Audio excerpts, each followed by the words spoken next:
छत्रपती शिवाजी महाराज जन्माला यायच्या अगोदर माता पित्यांनी त्यांच्या आयुष्याचं नियोजन करून ठेवलंय.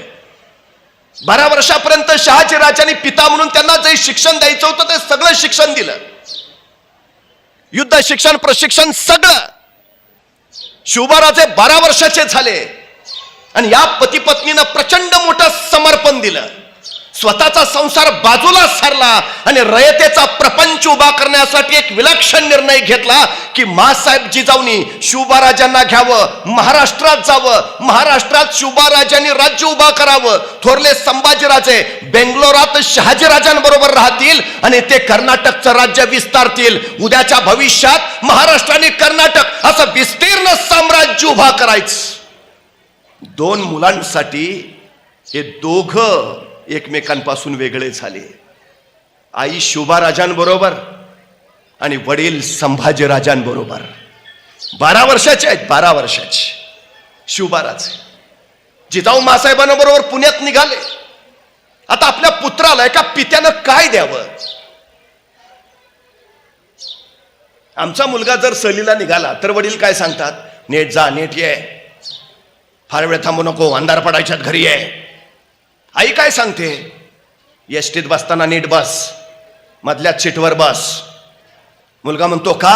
नाही, पुढनं कुणी ठोकलं तरी तू सुरक्षित, मागणं कुणी धडकलं तरी तू सुरक्षित, तू जगला पाहिजे.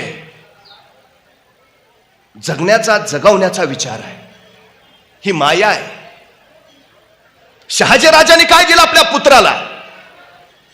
स्वतः संस्कृत मधून तयार केलेली मुद्रा दिली, नवे स्वप्न दिलं, ध्येय दिलं, महत्वाकांक्षा दिली. काय सांगितलं शहाजीराजांनी? प्रतिपच्च चंद्रलेखे वर्धिष्णू विश्ववंदिता शहसुनो शिवसैषा मुद्रा भद्राय राजते. एक पिता आपल्या पुत्राला ध्येय देतोय. काय करायचंय तुम्ही? राज्य उभा करायचंय. बरे, का पित्याला खात्री किती आहे बघा. अजून शिवबाराजे बेंगलोरातच आहेत आणि शहाजीराजे सांगतायत आम्हाला खात्री आहे तुम्ही उभारलेलं राज्य प्रतिपदेच्या चंद्राच्या कलेप्रमाणे वाढत वाढत जाईल आणि एक दिवस ते विश्वाला वंदनीय होईल. काय ध्येय आहे? शहाजीराजे असं विचारतायत का जमेल का, होईल का? नाही, जमलंच पाहिजे, जमवावंच लागेल. रयतेचं राज्य निर्मावंच लागेल आणि खात्री आहे तुम्ही निर्माल.